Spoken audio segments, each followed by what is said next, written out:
Hey there YouTube, this is Park from Team Shockwave. I'm here at Pandemonium Bookstore with Matt. He's going to do a deck profile for us. Matt, what is the deck you're doing today? I'm basically playing Naturia, old favorite, something I've been messing around with for a little while. Pretty much a fun deck to just write out the rest of the format since we only have about 2-3 weeks left. Alright, cool. Let's start with the deck profile then. Alright, to start things out, 3 Naturia Bamboo Shoot.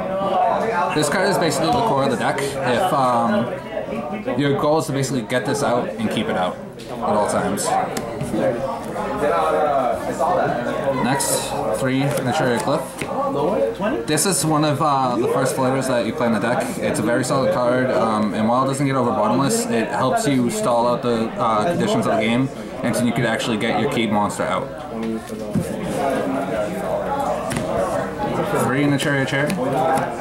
Yet another very solid floater card, and this one will actually net you 2 monsters instead of the 1, making it very good to not only set up your Bamboo Shoot, but to also enable your usual synchro plays, stuff like that. 1 Naturia Marion. Normally, this card is used for its normal summon effect, where you send the card to the graveyard, just to set up the second effect, which is basically like a Pot of Avarice. You send 2 Naturia cards back to the deck to draw 1 card. It's very useful for recycling cherries when you draw more than 1, or to say thin out your deck when you want to recycle your floaters. As most people know, Fire and Ice Hand, very popular cards right now. I'm playing a deck that's basically focused on grinding and floating until I can lock down the field.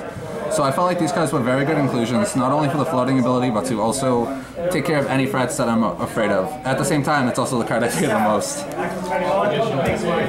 And finally, 2 Traptrix Mermelios. I feel like this card is very solid right now. It gets around a lot of threats you see currently, like the Bottomless Chapel, and if people actually want to waste other sources on it, it leaves it open so I can play the game how I want to play, basically. It also searches out cards that I want to see in my back row.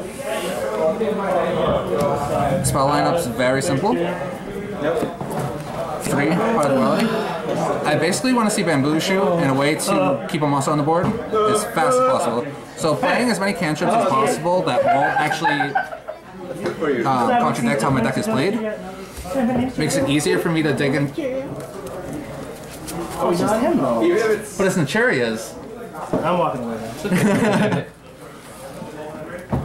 So basically the goal of this card is just to thin out my deck, to get to my win condition faster, and to add consistency. 3 Upstart Goblins, just to touch up on the point with Pot of Duality. It's just a cantrip that helps me get to my cards faster, especially since it turns the deck into what's basically 37 cards. 2 Forbidden Lance.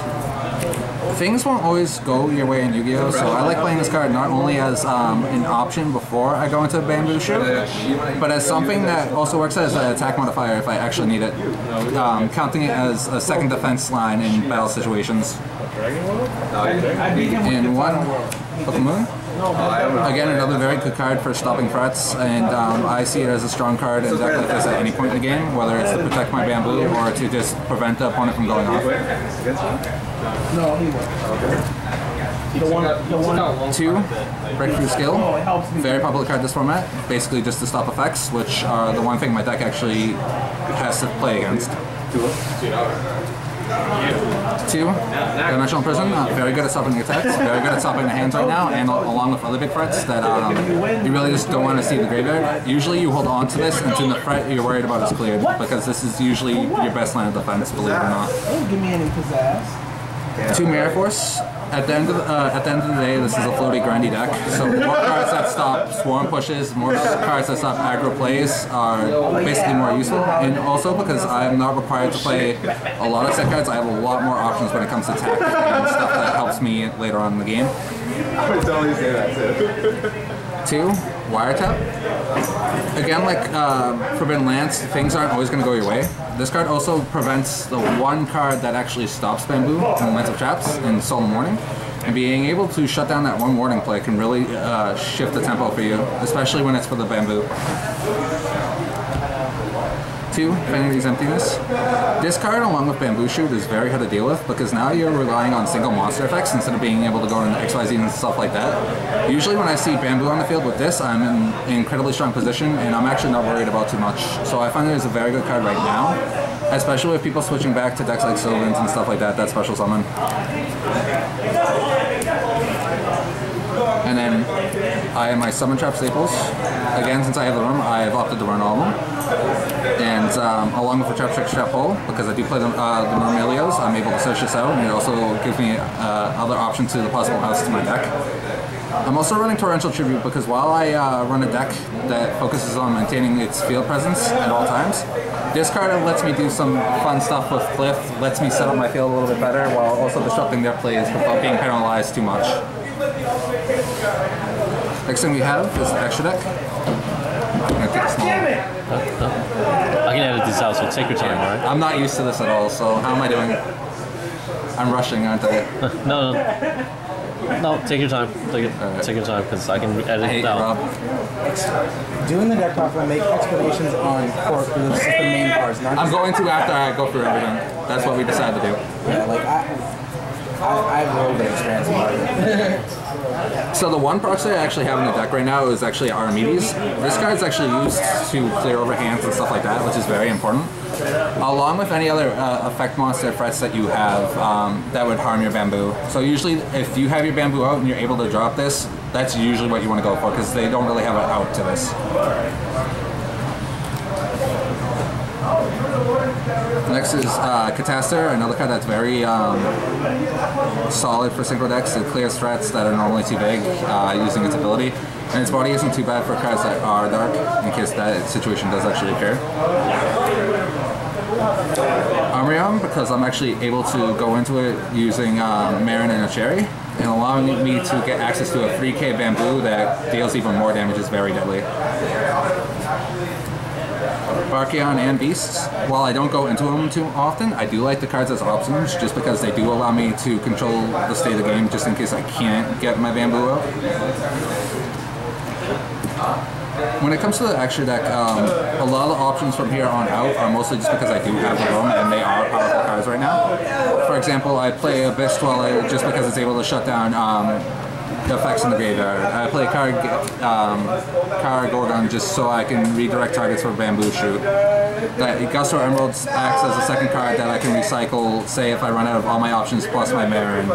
Exoton Knight is Exoton Knight. If I have access to him and I'm in a situation where he's going to put me into a positive state, there's no reason why I shouldn't be able to go into him. Gaga Cowboy for stealing games and for clearing threats that are usually too big. Ghost Trick Dullahan, I do play Cherry. Cherry's a level 1 and it does produce 2 level 1s. So if I'm in a situation where I can drop this and Bamboo Shoot, I'm in a situation where I can path any big threats that I'm worried about, making it easy to clear over for the 2k bar, which is actually pretty relevant right now. Diamond Direwolf, just as a card pop, usually I don't really go into him, but at this point in time I haven't really thought of something that's a little bit of a better option. Flagship of Corn, it works as another out to the hands right now since it does send, and hands are actually one of my biggest concerns. Ragnar Zero, I feel like it's a very solid choice against Madolche, stuff like that. Again, I don't really go into it too often, but it's a card that I feel like it's nice to have, and if I do go into it and it benefits me, it's going to put me in a really strong state. And finally, number 101, again, a very staple rank 4, very solid card, and I feel like because I have the room, because I have the options, I shouldn't skip out on playing it. Next thing is the side deck, and when it comes to locals and events like that, I usually gear it towards what decks I see people playing this week, what I hear that people are playing. And I usually build it within the last 20 minutes or so before the event actually starts. I feel like before you build any side deck, you should really analyze what you're going to see to do. So while this might give you some ideas, I wouldn't say go copy it word for word if, say, your experience or your environment's different. 2 Max C's. Very good card against decks that special summon right now. In case I do need extra draw power, it helps me feather my goal of drawing key cards. 2 Double Mana Crossout.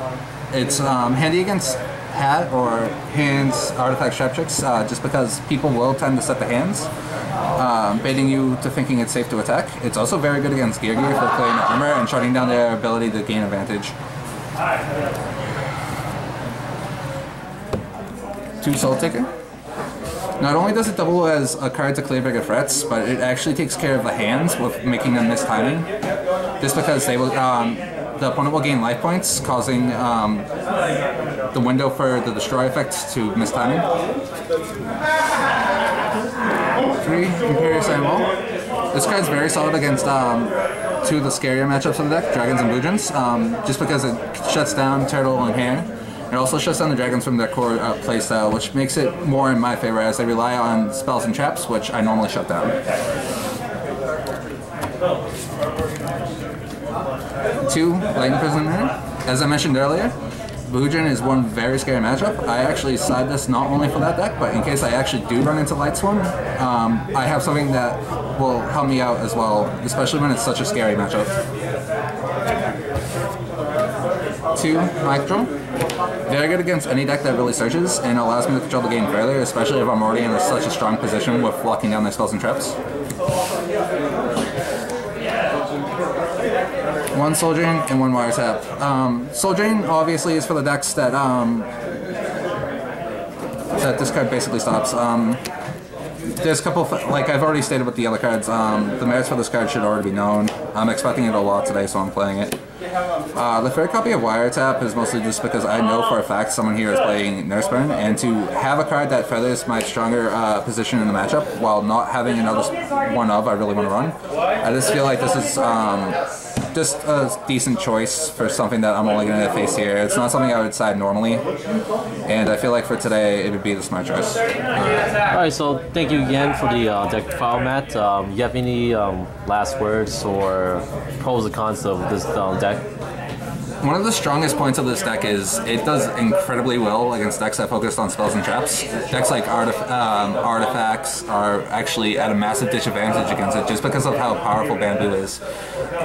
If I go against a deck that focuses on spells and traps to grind for the game, and I draw Bamboo, they're basically stuck in a position where they're relying on their monsters. So if they have anything at any time that won't help them clear through, I'm in such a strong position that I will usually win out the game with just that one monster. The other big thing to mention with this deck is the amount of outs to it right now are basically limited to Soul and Warning when it's summoned, Breakthrough Skill in the graveyard because cards in the graveyard don't activate, and the hands. I will usually save my Prison for the hands if I knew that they're playing it in their deck or they sided it in, just because that is the card I'm scared of the most. Besides that, I have nothing really else to add. The deck's a grind deck. It's designed to float. Main focus is basically just to survive till you get Bamboo Shoot, and then just take control of the game as fast as possible. One of the things that I normally have on my side that I just don't have at the moment are Majesty Fiends. For those of you who do know Majesty Fiend's effects, that coupled with Bamboo Shoot is very near impossible to conquer, just because you're shutting down not only monster effects, but spells and traps. So you're limiting them to basically no state of game that they can play. As the effect shifts into more effect-heavy decks, I feel like it will definitely see more and more play, and as long as the format is spell and trap heavy, this deck actually does have a chance to thrive and will actually be a very solid choice if you're looking for something fun yet competitive. Alright, cool. Thank you again for the deck profile. We're going to be heading out soon because this tournament is about to start. Time to scrub! This is Park from Team Shockwave with Matt, signing out.